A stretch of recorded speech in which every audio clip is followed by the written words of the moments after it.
इस पदार्थ में कितनी शक्ति है।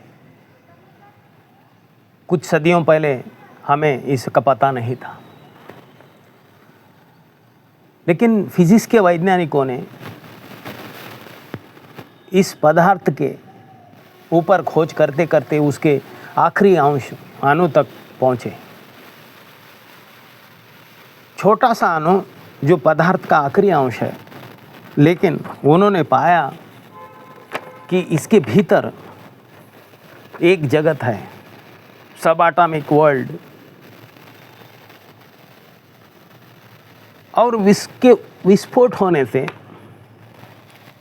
एक परम ऊर्जा का निर्माण होता है। कुछ सालों पहले ये हमारे कल्पना के बाहर की बात थी, लेकिन आज वो सत्य है। एटॉमिक एनर्जी से जो हमें ऊर्जा प्राप्त होती है, जो सुविधा प्राप्त होती है, वो अनगिनत है। छोटी सी एटॉमिक एनर्जी पूरे देश को इलेक्ट्रिसिटी सप्लाई करने में सक्षम है। छोटी सी ये मात्रा एटॉमिक एनर्जी की पूरे पृथ्वी को विध्वंस करने में सक्षम है। तो इसके शक्ति का अनुमान लगाना भी हमारे कल्पना के परे है, लेकिन आज के जीवन की वो वास्तविकता है।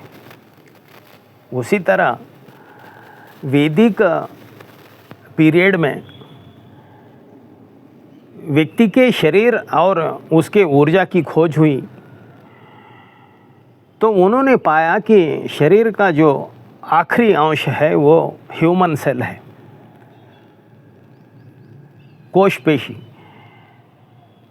उसके भीतर उन्होंने झांका तो उसी तरह का एक सब एटॉमिक वर्ल्ड, एक परम जगत की उन्होंने दर्शन किया। उन्होंने जाना कि इस छोटे से मांसपेशी में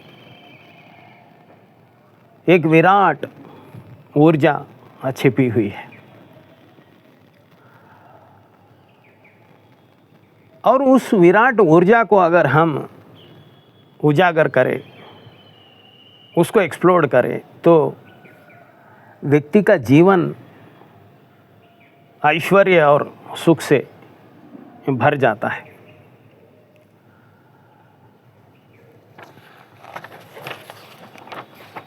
जब बात आई ऐश्वर्य, संपत्ति और सुख की, तो कृष्ण उसी ऊर्जा की बात करते हैं।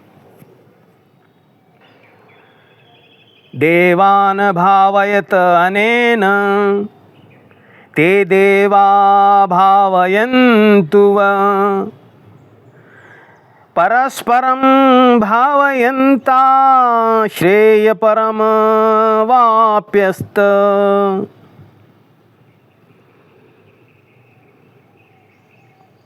कर्मयोग तीसरे अध्याय का 11वां सूत्र। कृष्ण कहते हैं, हे अर्जुन, व्यक्ति के शरीर के अंदर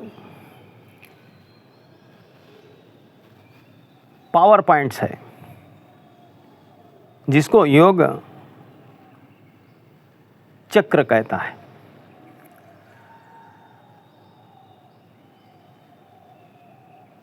विशेष साधनाओं से इन पावर पॉइंट्स को, इन चक्रों को विचलित किया जा सकता है, और जैसे ही ये चक्र विचलित होते हैं तो अस्तित्व की एक विशेष ऊर्जाएं, जिसे हम कॉस्मिक पावर कह सकते हैं, जिसे योग आध्यात्मिक शक्तियां कहता है, वो सक्रिय हो जाती है। जैसे ही ये आध्यात्मिक शक्तियां व्यक्ति के भीतर सक्रिय होती है, तो एक अद्भुत क्रांति व्यक्ति के अंदर निर्माण होती है।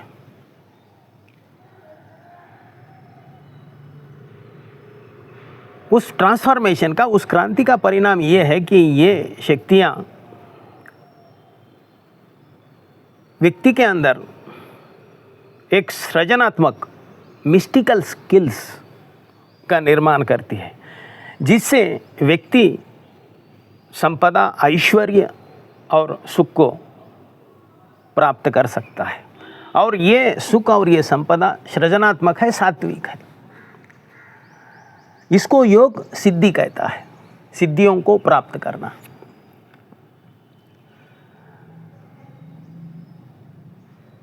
कृष्ण कहते हैं इन शक्तियों का द्वारा ही जो संपत्ति, जो ऐश्वर्य प्राप्त होता है, अर्जुन, सही माने में व्यक्ति को यही ऐश्वर्य, यही संपदा सुख देती है। फिर कृष्ण कहते हैं अर्जुन, इतना ही नहीं, सतत इन शक्तियों के साथ व्यक्ति संपर्क में रहने से ये शक्तियाँ व्यक्ति को परम ऊर्जा तक पहुँचाती है और व्यक्ति इन शक्तियों के द्वारा परम सुख को उपलब्ध होता है।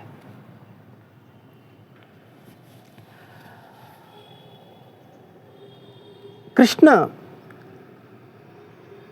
जिस ऐश्वर्य की, जिस सुख की बात कर रहे हैं, हम सामाजिक स्तर पर ये वॉरेन बफे से थोड़ा समझ सकते हैं। अमेरिका के अमीर व्यक्ति वॉरेन बफे ने कहा है, जब तक व्यक्ति हाथ से काम करता रहेगा तब तक वो दरिद्रता से, पॉवर्टी से सिर्फ एक स्टेप आगे है। यानी वॉरेन बफे कह रहे हैं, जब हमारे शरीर से काम करने की सीमा है, अगर व्यक्ति शरीर के जो काम करने की क्षमता है उसकी सीमा में ही अगर रह जाए तो उसके शरीर की सृजनता, क्रिएटिविटी इतनी है कि उसकी जो संपदा प्राप्त होगी, उसका जो वैल्यू प्राप्त होगा, उससे जो इनकम आएगी, वो सिर्फ इतनी है कि बस कभी भी अगर वो बंद हो जाए तो व्यक्ति फिर दरिद्र हो जाता है। यानी शरीर से हम अगर काम करते रहें एक बैल की तरह, जीवन भर भी काम करते रहे, तो उसका जो लिमिट है वो सिर्फ इतना ही है कि हम अगर जिस समय वो श्रम समाप्त होगा या हम वो श्रम नहीं कर सकेंगे शरीर से, तो फिर हम दरिद्रता में उतर जाएंगे। इसलिए वॉरेन बफे इंटेलेक्चुअल पावर्स, मानसिक शक्ति के ऊपर ज़्यादा भार दे रहे हैं। कृष्ण अर्जुन को वही कह रहे हैं। कृष्ण कह रहे हैं, अगर संपदा प्राप्त करना हो, संपत्ति प्राप्त करना है, ऐश्वर्य प्राप्त करना है, तो जिस तरह हम जी रहे हैं अर्जुन, जिस तरह हम काम कर रहे हैं, सिर्फ शरीर के दायरे में, the mundane way of living, इससे कुछ नहीं होगा। ये एक स्ट्रैटेजी के तहत हमें कर्म करने पड़ेंगे और वो स्ट्रैटेजी होगी हमारे भीतर ऊर्जा शक्ति का निर्माण, ऊर्जा शक्ति का आगमन करना होगा। और कृष्ण कहते हैं हमारे शरीर में ऐसी व्यवस्था है जहाँ पर हम यूनिवर्सल एनर्जीज को जगा सकते हैं एक विशेष साधना से।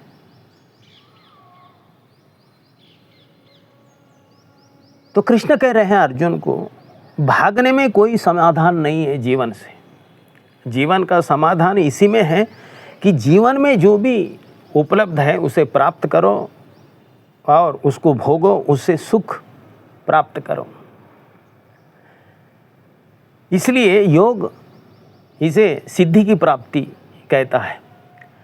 कृष्ण कहते हैं इन शक्तियों को जब हम उजागर करेंगे हमारे शरीर में, तो हमारी जो कैपेसिटी है, इंटेलेक्चुअल कैपेसिटी एनॉर्मस बढ़ जाती है, अनंत गुना बढ़ जाती है।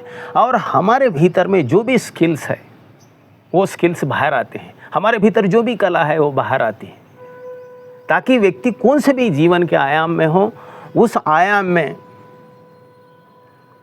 एक ऊंचाई आ जाती है। और इन सिद्धियों द्वारा हम जीवन में ऐश्वर्य, संपत्ति और संपदा को प्राप्त कर सकते हैं। तो कृष्ण हमें इंगित कर रहे हैं कि जीवन में हमें अगर संपत्ति, संपदा, ऐश्वर्य, नाम, नेम, फेम और सही माने में अगर सुख प्राप्त करना है तो हमारे भीतर में छुपी हुई मानसिक शक्तियों को, आध्यात्मिक शक्तियों को उजागर करो, ताकि हम हमारे शरीर की जो सीमा है उस सीमा के परे जाकर ये सब प्राप्त कर सकें। वरना सिर्फ शरीर के ऊपर हम अगर निर्भर रहे तो जो भी हम पाएंगे वो सीमित ही होगा, क्योंकि शरीर की भी सीमा है। लेकिन कृष्ण कहते हैं ये जो शक्तियों को उजागर करने का, कुंडलिनी चक्र जगाने का जो विज्ञान है, उसके लिए एक विशेष साधन है। हमारे भीतर एक विशेष परिवर्तन लाना होगा हमारे जीवन शैली में, हमारे वे ऑफ लाइफ में। इसकी खोज पतंजलि ने की है कि ये विशेष साधन क्या है और ये विशेष परिवर्तन हमें किस तरह हमारे जीवन में ला सकते हैं, ताकि इन सिद्धियों की हमें प्राप्ति हो, इन शक्तियों की हमें प्राप्ति हो, जिसके ज़रिए हम जीवन में वो सब प्राप्त करें, वो सब इच्छाएं पूरे करें जो हम चाहते हैं। इस पर हम चर्चा करेंगे अगले पड़ाव में। संसार से समाधि की इस प्रयोगशाला में आज इतना ही। नमस्कार।